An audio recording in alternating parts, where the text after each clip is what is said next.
Bem-vindo ao Análise de Obras, um podcast para desenvolver o seu senso crítico. Desta vez, o tema é Sociedades Opressivas. Aprenda a refletir sobre a cultura e sobre si mesmo, através de filmes e séries de TV. E tudo isso com muita diversão. Vamos começar? E hoje nós iremos falar sobre Central do Brasil, de 1998. Meu nome é Henrique Oliveira. Meu nome é Francisco Parente. Queria também avisar que esse é mais um filme de uma longa série de filmes que a gente tem falado sobre sociedades opressivas. Então, vamos lá, Francisco, o que você achou de Central do Brasil sobre essa perspectiva de sociedades opressivas? Eu achei um grande filme. Ele fala sobre a construção da esperança em um mundo abandonado, em um mundo onde Jesus vai embora. Ele foi feito num momento que o Brasil já tinha se redemocratizado. E parece que o Brasil continuou sendo aquele país de subdesenvolvimento, só que agora sem esperança. Só tem essa esperança dos retornos de Jesus, encontrar esse Salvador que parece que nos abandonou. Então, acho que Central do Brasil ele fala muito do desespero e da solidão. Nós estamos procurando, falar cada hora de um ângulo diferente. Então, uma coisa é ver um filme de guerra, como Nada de Novo no Front, ou Hotel Ruanda, ou Mandela, e trazer para o Brasil, sempre para mim, uma coisa meio uma pancada. A gente é brasileiro, eu cresci aqui, então conheço o morro, conheço o samba, conheço o interior do Nordeste, Não sei se você já teve a oportunidade de, numa cidadezinha, assim, você pegar um busão, você chega na rodoviária, é um lugar agreste mesmo, com terra vermelha no chão, e com aquele público rural muito ainda ingênuo, muito ainda ligado a essa religiosidade muito devota. Esses filmes brasileiros, geralmente, eles me chocam. É muito doído para mim olhar para o Brasil, ver que a gente é assim. O problema desse filme é que ele mostra o Brasil como ele é. Tá certo que já se passaram alguns anos, mas o Brasil é assim. É um país rural com muita gente crédula, beirando a inocência, com essa religiosidade muito crédula. E esse povo que tá, ora, no Nordeste, lá no sertão, num lugar agreste, ora, eles estão aqui em São Paulo, ou nos grandes centros, no Rio de Janeiro, nos grandes centros, Minas Gerais, Belo Horizonte. E aí esse pessoal não muda, eles trazem o Nordeste com eles trazem a deficiência, a debilidade com eles trazem essa inocência com eles. E aí essas pessoas a gente encontra aqui em São Paulo, por exemplo, que a gente encontra eles nos bares, trabalhando atrás dos balcões, encontra essas pessoas dentro da casa da gente, trabalhando como doméstico, a gente encontra no supermercado, repondo objetos nas prateleiras, e você fala, bom, não é porque eles estão aqui agora que eles mudaram, eles continuam sendo essas pessoas crédulas e talvez com essa mentalidade rural, ingênua, rural. Eu acho que é assim que eu percebo eles muitas vezes. E, por outro lado, a criminalidade que existe aqui nos grandes centros, não são eles que vieram desses centros rurais. São os filhos, ou segunda, terceira ou quarta geração deles, que eles vêm, se acumulam nas favelas, nos guetos que se formam aqui em São Paulo. O filho deles aprendem a malandragem. O neto deles é o banditinho, é a pessoa que está na favela fazendo falcatrua e maldade. Eles mesmos são puros e inocentes. Então é uma mistureba de situação. Você vê isso que eu estou falando? Como é para você? Eu acho que é interessante isso que você está falando, porque a migração do Nordeste para o Sudeste, ela aconteceu como um movimento de progresso social, onde aqui ele ia aprender a fazer algum trabalho numa fábrica, podia até se sindicalizar, podia aprender uma voz ativa, mas é um projeto social que não se desenvolveu. Você acha que a religião é o último curso de esperança da humanidade? Eu acho que a religião ela é uma necessidade meio que instintiva humana. O homem, desde a caverna, desde sempre, a partir do momento que ele abre os olhos e se encontra com o mundo, ele precisa ficcionalizar e ele precisa fazer essa transferência. Quando a gente fala em psicologia, a gente fala de transferência, ele precisa atribuir externamente um poder mágico, de alguma forma. Então, isso é em todas as civilizações de todos os tempos. Então, é uma necessidade muito grande.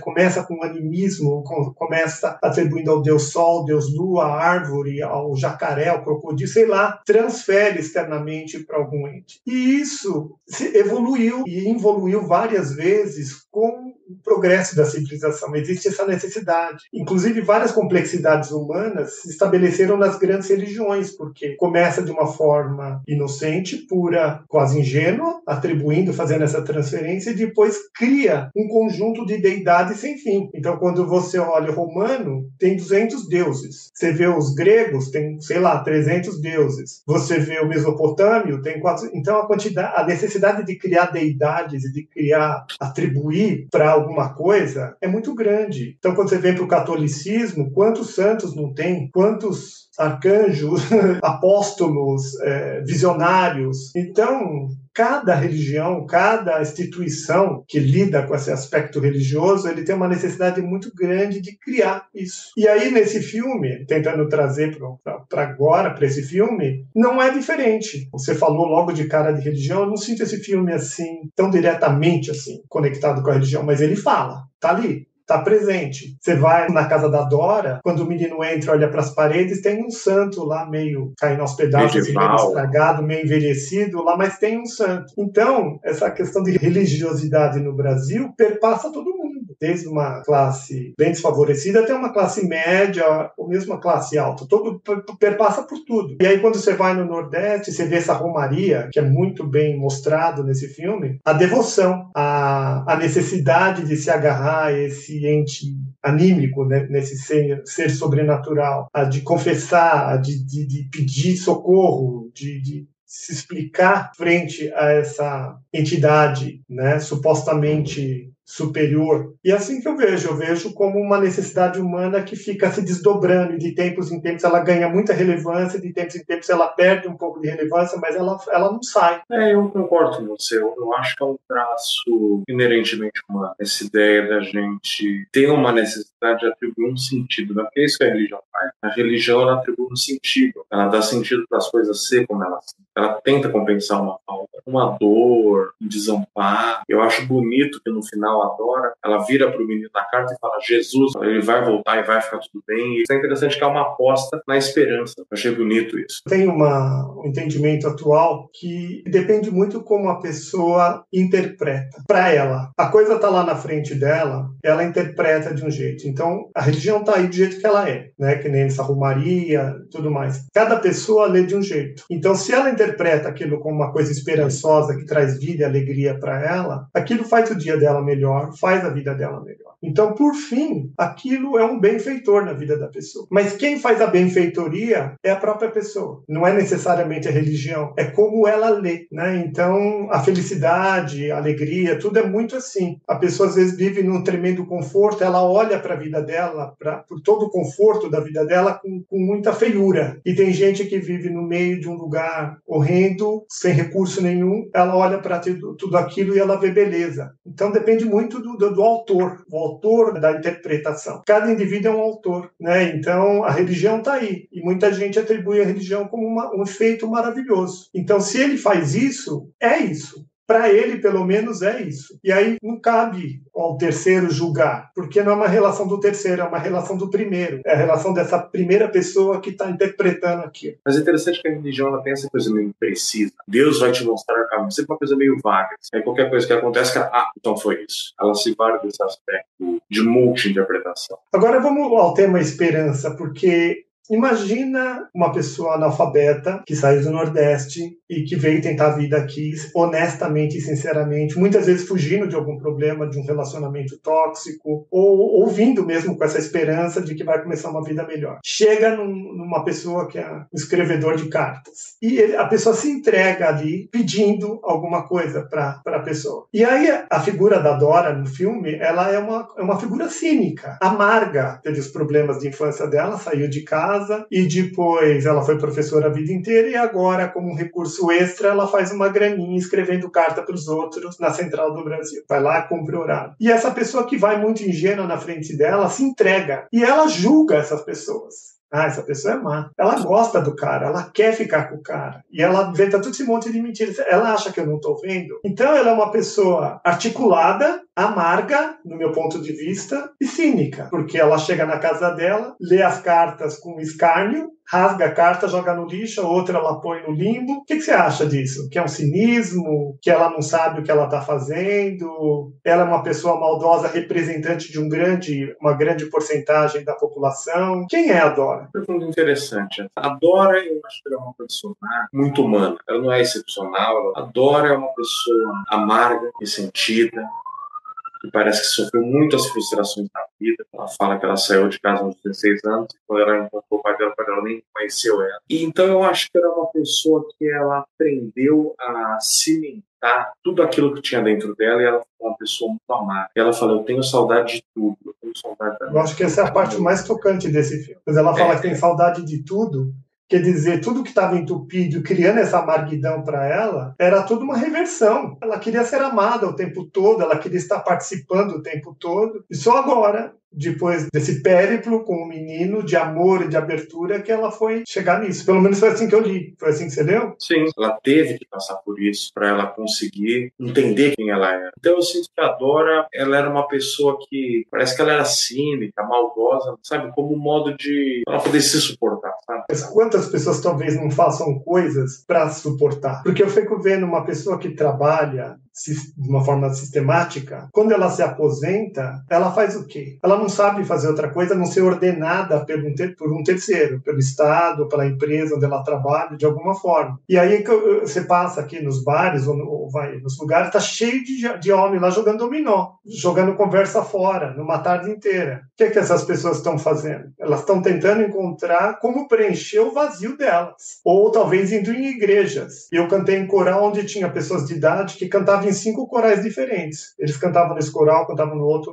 Precisava cantar tanto em coral assim? Que necessidade é essa? Não é talvez um vazio que precisa ser preenchido? E a Dora, depois de aposentada, será que não seria interessante falar, não, eu faço isso para ganhar um dinheirinho extra que eu preciso completar meu... Mas, na verdade, o que ela vai fazer com o tempo e com a energia dela? Ela não tem marido, ela não tem filho, ela não tem cachorro. Como é que preenche o vazio? Parece que a Dora, em dado momento, parece que ela não conhece uma outra forma de se relacionar. Parece que com ela é tudo na porrada, tudo é interesse, é para diminuir o outro. É uma pessoa extremamente amarga, né? O ponto dela, né, que é o ápice, né, que é o momento que ela mesma sucumbe à própria maldade, quando ela entrega a vida do menino por uma televisão.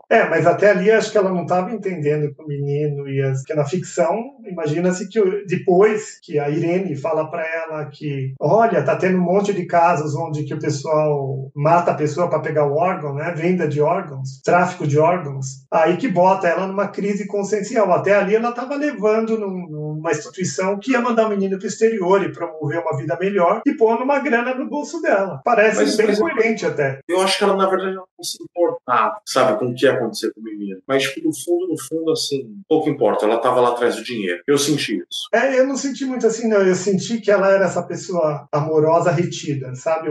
Porque eu sinto muita gente assim. Talvez seja a minha percepção também, a leitura do mundo. Eu vejo as pessoas amargas, geralmente, elas são pessoas boas e caridosas, travadas e amargadas por muita pancada na vida. Então eu vejo a Dora, a personagem Dora, desse jeito também. É uma pessoa que ela olhou para o menino, ela viu que a mãe do menino morreu. Ela viu que o menino ficou ali parado. Porque o cara mesmo, ele podia ter pegado o menino e levado lá para ele ganhar toda a grana. Ela foi lá e falou para ele, não, eu conheço esse menino. Então ela meio que se interpôs ali. Ela queria, de alguma forma, criar esse elo de afeto. Muita gente quer criar um elo de afeto. Elas querem ir para frente nas relações dela. Mas por conta de ter levado muita pancada da vida, a pessoa fica amarga. Então eu entendo isso meio como um amor retido. O que você acha? Você já parou para pensar nessa história das pessoas amargas? São pessoas que querem ser amadas, que querem dar seu amor, que querem partilhar, mas por ter levado muita pancada, a pessoa fica na retranca e fica rançosa? Interessante isso que você falou. Realmente, né?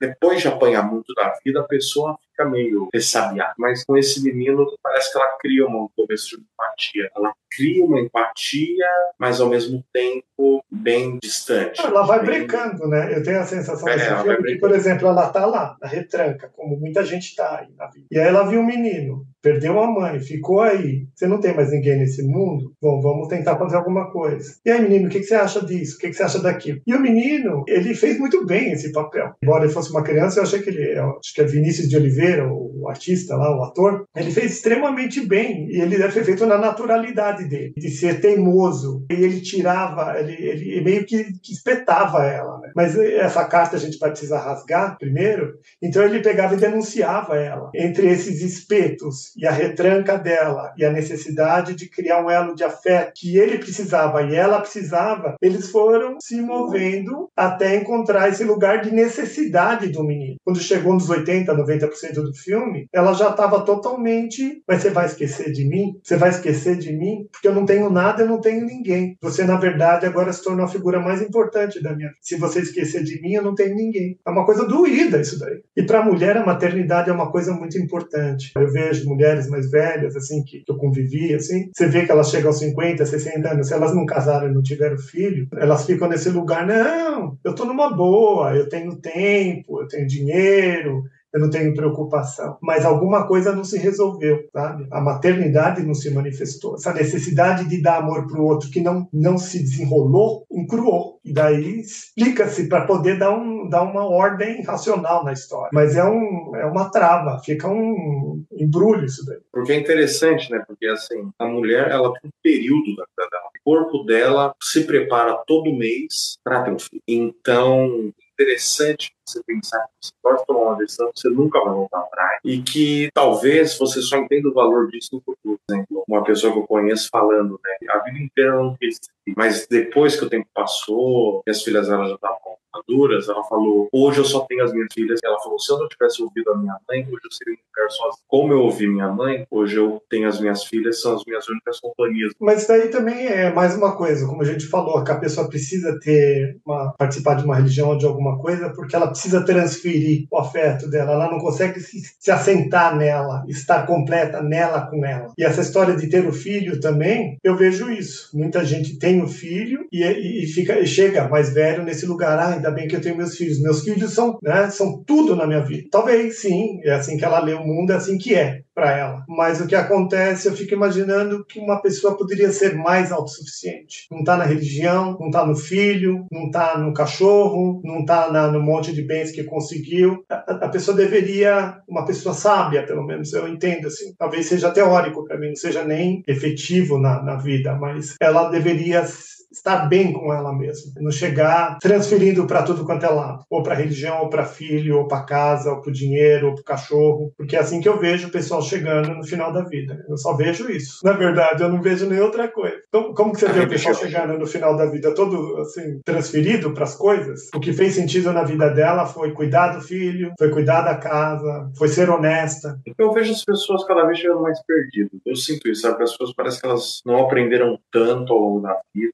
Parece que elas não têm noção se elas acertaram ou não, se a sua experiência de mundo valeu. Para onde ir? Eu vivi tudo isso, e agora? Para onde eu tenho uma desorientação? Você sente isso? Antigamente, como as pessoas não tinham tantas possibilidades como a gente tem hoje, o negócio era casar, ter filhos e cuidar dos filhos, e depois, quando ficava mais velho, os filhos cuidavam de você. Não existia nem essa seguridade social. E hoje em dia existem muitas possibilidades. E aí as pessoas chegam atribuindo para fora como sempre foi feito. Sei lá, vamos imaginar o que seria então atribuir para dentro, né? O que seria essa pessoa que tivesse vivido, seja lá qual fosse a experiência, e tivesse em alguma medida falar, bom, ok, foi isso que eu vivi, eu estou satisfeito com isso. Eu não vou correr para fora e me agarrar na primeira situação que me traga conforto, no desespero, como o caso da Dora mesmo. Ela, o que acontece nesse filme? Mostra que era uma pessoa, para mim pelo menos, né? Que ela era uma pessoa que queria ter vivido mais amorosamente, que queria talvez ter constituído uma família, que queria ter relações mais próximas. E aí, por conta de um pai bêbado, ter saído da família, por conta de ter trabalhado uma vida inteira dentro de uma escola, talvez como professora, agora ser uma escrevedora de cartas, ela estava lá. E agora apareceu um menino que deu amor, deu afeto, que fez ela questionar, peraí, não é tão assim, né? Mas você não vai mandar essas cartas, você está enganando os outros intencionalmente? Pois ela em choque. E aí, o que acontece nesse filme? Ela perdeu o menino. Então ela já ia agarrar o menino com tudo.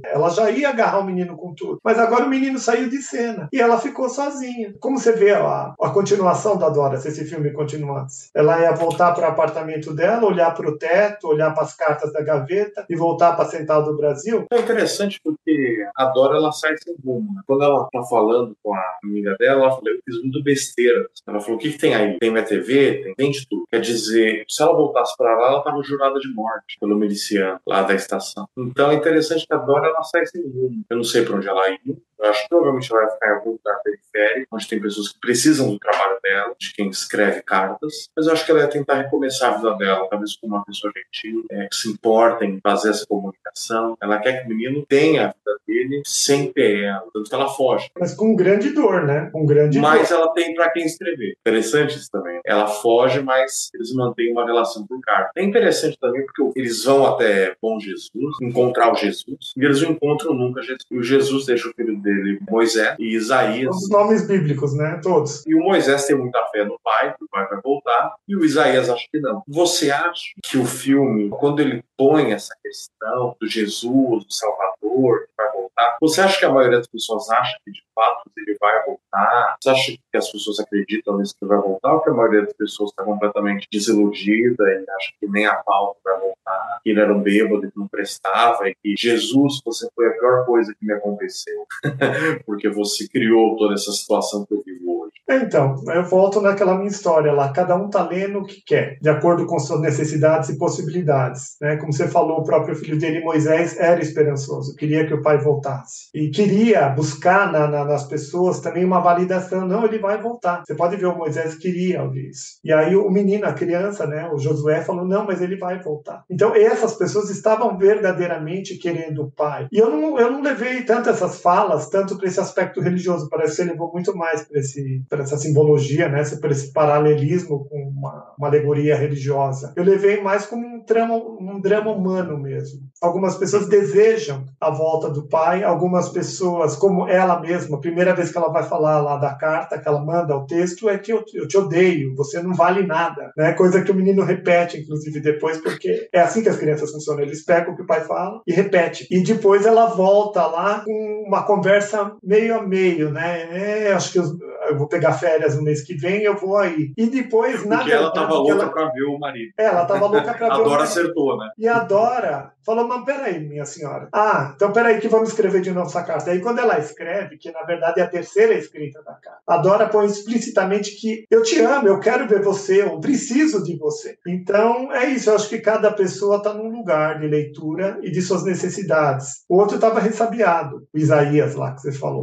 E o pai dele largou, o pai dele era alcoólatra, tinha ido embora, quer dizer, falou que deixou para o Moisés e para o Isaías e tomar conta dos negócios. Que negócio? Ele foi embora do dia para a noite, alcoolizado, nunca mais deu satisfação, não deu uma explicação, não deu nada. É tipo assim, eu não confio mais em você. E eu vejo isso muito mais como um trama humano do que querendo fazer um paralelo com uma alegoria cristã, assim. O que você acha? Você está curtindo mais essa ideia da alegoria cristã? Não, é que a primeira vez que eu vi o filme eu não tinha pegado isso. E aí eu percebi, né, como tem essa coisa de tentar chegar a Jesus. Jesus está aqui. Não, Jesus está em Bom Jesus. Não, Jesus não está em Bom Jesus. Pega um carona com um caminhoneiro, que é um caminhoneiro também crente. Mas eu acho interessante que Jesus é sempre, com toda razão, idealizado. Então Jesus sempre fica, esse personagem sempre fica nesse pedestal do cara perfeito. E aqui eles falam que não, Jesus era um alcoólatra, que abandona os pais, que batia na mulher, que nem considera o filho mais novo. Então, assim, o filme, ele me parece que ele tem essa camada, um debate assim, existencialista, de que, na verdade, a gente não sabe o que a gente está fazendo aqui, que talvez o Deus que criou a gente seja um Deus bêbado e mau, que não liga pra gente. Então, isso me pegou muito forte. Porque eu não li dentro dessa alegoria cristã, embora tenha os nomes aí, tem as personagens, e eu vejo mais como um jogo de carências. O cara bebia, a mulher veio tentar a vida no Rio, ela criou a criança o tempo todo esperando que o homem fosse vir, a criança toda esperançosa de um dia encontrar o pai, queria se mostrar na melhor das possibilidades, colocando uma camiseta nova, não se mostrando, né, a si próprio como um indigente ou um mendigo, ele mesmo diz isso. A Dora, que era essa pessoa rançosa, na verdade se mostrou uma pessoa carente e necessitada, e ele necessitado, e o homem necessitado, e os 2 filhos lá no Nordeste necessitados. Então, para mim, é um mar de carência. Parece um ping-pong de carência, assim. Quem é mais carente aqui é a Mulher de Sapo. Todo mundo é carente, procurando fazer o que pode dentro dos seus poucos movimentos, sabe? Você acha que o filme tem um encerramento esperançoso? Para mim, ele tem um quê de autoconhecimento, assim, sabe? Eu era, assim, tipo assim, se fosse traduzir em poucas palavras, eu diria assim, a Dora e essas pessoas todas muito carentes, a gente é muito carente, e eu queria ter uma vida mais amorosa, mais próxima, eu sofro por tudo isso. E eu sou um desgraçado. Todos vocês são uns desgraçados, miseráveis, vivendo em tristeza e amargura. Infelizmente é assim. Para mim é essa a tradução última do filme. Como que você faz a tradução última do filme? Esperança? Ai, agora eu tenho você. Pelo menos eu não sou mais aquela pessoa amarga que vai para a estação me enganar os outros. Eu acho que sim. Eu acho que assim, dentro da leitura religiosa, por mais que Jesus não esteja aqui, ele ensinou a carpintaria dos filhos. Então ele ensinou um caminho, né? Os filhos estão construindo aquela vila, fazendo a obra. E nesse sentido mais humano, eu acho que de uma personagem que aprendeu que ela tem que assumir, sabe, ir atrás, que ela sente saudade de tudo mesmo, que ela sofreu e que agora ela tem um amigo e que ela vai tentar ser uma pessoa diferente. Então acho que é um filme que, assim, parece que no polo macro a sociedade vai continuar sendo opressiva sempre, mas no polo existencial humano parece que tem uma saída. Sabe? É um filme que no final os dois aprendem. Ele aprende a amar ela, né? Tanto que ele chora, ele sofre por ela, e ela aprende a sair dessa casca que você falou mais cedo. Então, assim, eu acho que é legal. Isso parece que tem uma transformação humana importante. Então vamos para as notas lá. O que você achou do roteiro? Eu dou 10.